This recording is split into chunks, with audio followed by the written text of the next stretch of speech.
بسم اللہ الرحمن الرحیم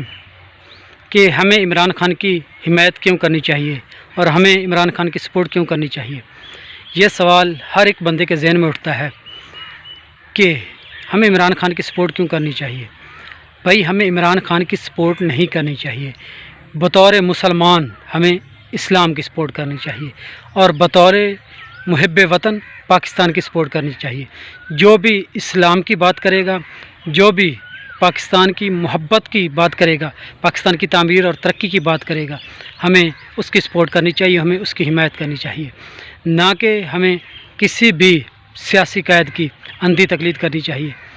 بلکہ اندھی تقلید تو ہمیں کسی اسلامی اسکالر کی بھی نہیں کرنی چاہیے، یہ تو پھر بھی سیاستدان ہیں۔ اور یہی وہ وجہ ہے کہ جس کی وجہ سے ہمیں عمران خان کی حمایت کرنی چاہیے کہ وہ جب بھی بات کرتا ہے اسلام کی بات کرتا ہے، ریاست مدینہ کی بات کرتا ہے، ریاست مدینہ کے اصول اور قانون پاکستان میں لاگو کرنے کی بات کرتا ہے، اور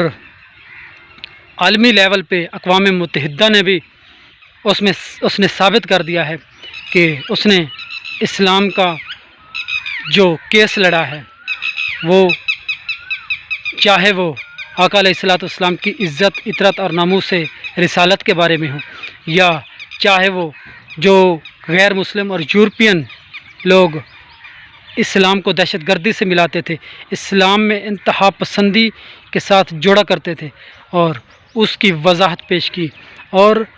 نظریہ اسلام کی بنیاد پہ تمام لوگوں کو اور تمام اقوام عالم اور اقوام متحدہ میں اسلام کی سربلندی کے لیے کام کرتے رہے، آقا علیہ الصلوۃ والسلام کی عزت، اطرت، ناموس مصطفیٰ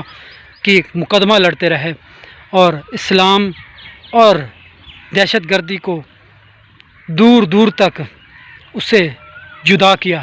اور ایک علیحدہ جو حقیقی نظریہ تھا اسلام کا وہ پیش کیا، اسلام کا اصلی چہرہ پیش کیا، اور ان کے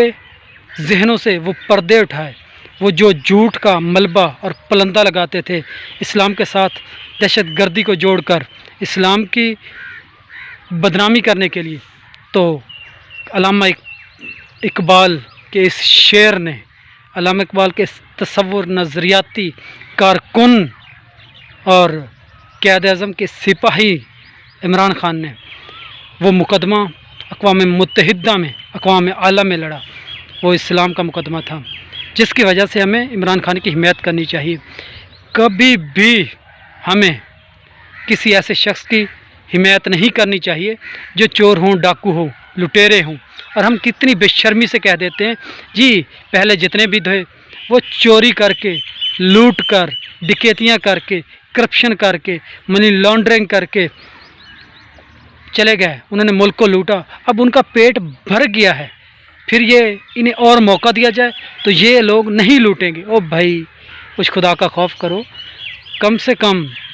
اپنے ملک کے نہیں بنتے اپنے تو بن جاؤ، کیونکہ یہ سارا نقصان تمہاری اولادوں کا ہو رہا ہے، تمہاری آنے والی نسلوں کا ہو رہا ہے۔ اور جو بھی شخص چوری کرتا ہے، ڈکیتی کرتا ہے یا ظلم کرتا ہے اور پیسہ بناتا ہے، لوٹ مار کرتا ہے، اس کا کبھی بھی پیٹ نہیں بھرتا۔ چور، ڈکیت اور لوٹ مار کرنے والے کا کبھی بھی پیٹ نہیں بھرتا۔ اس لیے ہمیں گریز کرنا چاہیے۔ کتنی بار ہم پہلے لوگوں کو ووٹ دیتے رہے ہیں، ان کی حمایت کرتے رہے ہیں، اب ایسے شخص کی حمایت کرنی چاہیے جو نظریہ کی بات کرتا ہے، مدینہ کی ریاست کی بات کرتا ہے، بلکہ صرف بات ہی نہیں کرتا بلکہ اپنی پوری کوشش کرتا ہے کہ اس کو لگانے کی، نظریہ پاکستان، نظریہ اسلام کو اس ملک پر فالو کروانے کی اور ایسے اصول و قانون لاگو کرنے کی کوشش کرتا ہے۔ اس لیے ہمیں عمران خان کی حمایت کرنی چاہیے، ایک سچے مسلمان ہونے کی حیثیت سے، ایک سچے محب وطن پاکستانی ہونے کی حیثیت سے۔ کیونکہ یہی حمایت انسان کو اچھائی کی طرف بھی لے کر جا سکتی ہے اور برائی کی طرف بھی لے کر جا سکتی ہے۔ یہی اگر ہم برائی کا ساتھ دیں گے تو کل انہی برے لوگوں کے ساتھ قیامت والے دن اٹھیں گے، اگر اچھائی کے ساتھ کھڑے ہوں گے تو ہم اسی اچھے لوگوں کے ساتھ اٹھیں گے، کیونکہ آقا علیہ الصلوۃ والسلام کی حدیث مبارکہ ہے، جو جس کا ساتھ دے گا اور جو جس کی حمایت کرے گا، یعنی جو جس کی طرف ہوگا، کل قیامت کے روز بھی وہ اسی کے جھنڈے کے نیچے ہوگا، اور تم یہ قبول کرتے ہو کہ تمہارا حشر کل نواز شریف کے ساتھ ہو یا اسد زرداری کے ساتھ ہو، نہ کہ عمران خان کے ساتھ ہو؟ ہم تو الحمدللہ یہ بات کہہ سکتے ہیں کہ ہمارا حشر عمران خان کے ساتھ ہو، کیونکہ وہ مخلص بندہ ہے، محب وطن ہے، اور اگر اس سے کوئی اچھا آ گیا تو ہم بطور مسلمان، بطور پاکستانی محب وطن ہم اس کا ساتھ دیں گے۔ یہ کوئی ضروری تو نہیں، جو اس وقت کا سب سے اچھا ہو، چاہے اس میں ایک اچھائی کا ایک قدم بھی اس سے آگے ہو، ہمیں اس کا ساتھ دینا چاہیے۔ ہمیں اس کا ساتھ اس لیے دینا چاہیے کیونکہ ہم وفادار ہیں ملک کے، ہم وفادار ہیں ملت، ہمیں وفادار ہونا چاہیے اپنے اسلام کا اور اپنے ملک پاکستان کا، نہ کہ کسی بھی سیاسی قائد کا۔